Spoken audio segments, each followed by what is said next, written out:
all summer long, there have been suggestions that Cristiano Ronaldo might be unsettled and looking to go somewhere else. But those rumors never really caught on. Everybody was so distracted by the Messi stuff.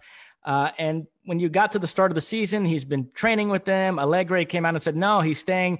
I'd kind of sort of put all that to bed and said, okay, there was nothing here. This was just silly season stuff. And Ronaldo's ready to go for another campaign with Juventus. And then lo and behold, the team sheet comes out for their opening Serie A match against Udinese, and he's on the bench. And the reports on Twitter from credible sources like Fabrizio Romano were that he asked not to play in the game because he wants to sort out his future, which you're wondering, what the heck does that mean? But then they do bring him on in the 60th minute. He scores this dramatic stoppage time winner, fantastic header. Rip takes his shirt off, gets a yellow card. He's all happy, of course, because VAR ruins everything. The goal gets called off for a millimetric offsides. And then the quotes after the game were from the Juventus side were a little vague. Well, no, it was a mutual decision for him not to start, and there's no offers for him. So where is he going to go? Everything's fine. So I don't know. I mean, there's a week left in the transfer window, and I have no idea what to make of this Ronaldo situation. So, I mean, I have thoughts on the game, but I'll let you go first on this. All right, look, and once again, we are spitballing here. We don't know what is true and what isn't true. But if it is true that he asked out of the game, that's weak. That's weak sauce, okay?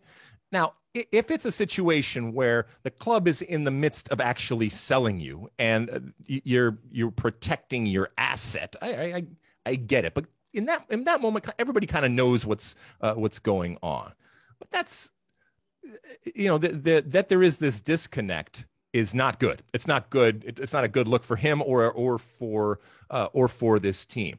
You know, that he not only got the goal called back, but he even got a yellow card for taking off his shirt. It would have been the game winner. It would have been, hey, this is how much you need me and how important I am. I got into it with somebody this morning who was asking about, why VAR again and all that kind of stuff. Again, like always, it's offside. Okay.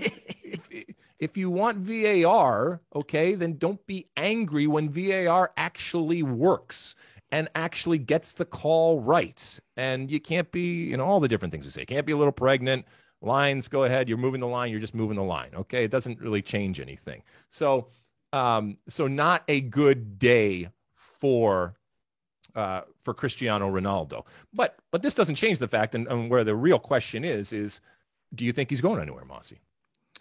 I don't. Like I said, there's only a week left in the transfer window, and it seems like, I don't know, for Cristiano Ronaldo to switch teams, there would have had to been more legwork and something that's been built up over the course of the whole summer. I mean, it seems kind of crazy that something would surface now in the closing days of the window. And so I don't know. I think he has one more left in his contract, I believe, and I think he should just play it out and then perhaps seek a new team next summer. Well, do you think that if he stays, he is playing with a champion Serie A Scudetto level type of team when it comes to Juventus? We know what Inter did last year, but we also know Inter kind of had to make some big changes and sell some players. So do you think he's right back on top if he stays with this Juventus team? It's an interesting dynamic in Italy. I was going to say that because Inter won Serie A going away last season. Juventus had a disastrous season, barely made top four.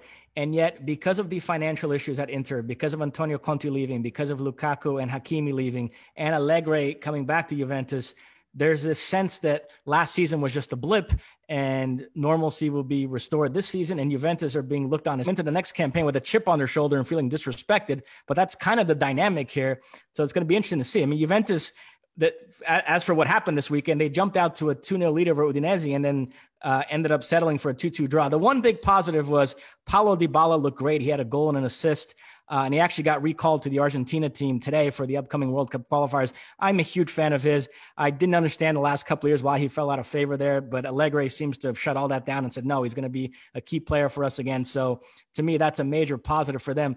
I will say, I know there's always a lot of hand-wringing from U.S. fans about Christian Pulisic's playing time at Chelsea when they keep signing all these new players. Mm-hmm. I'd be a little concerned about McKennie this season. It seems like the currency he built up in the last campaign has sort of gone out the window. He has to start from scratch again with a new manager. Allegri has his guys. He's very set in his ways. They've signed Locatelli. They're still trying to get Pjanic. You have Bentancur there, Rabiot, Ramsey, farther up the field, Cuadrado, Bernardeschi, Kulusevski, Chiesa, Dybala, Ronaldo. I know McKennie brings something different to any of those players I just mentioned, but you start running out of spots there and you start wondering. I mean, I've been reading all offseason in the articles in the Gazzetta dello Sport speculating about all the different lineups that Allegri might play this season, and he wasn't mentioned in any one of them. So it seems like he's become a bit of an afterthought. Now, he didn't play this weekend because of suspension. There was a suspension from last season that carried over, so don't read anything into that. But even when he is available, it's, we keep doubting these U.S.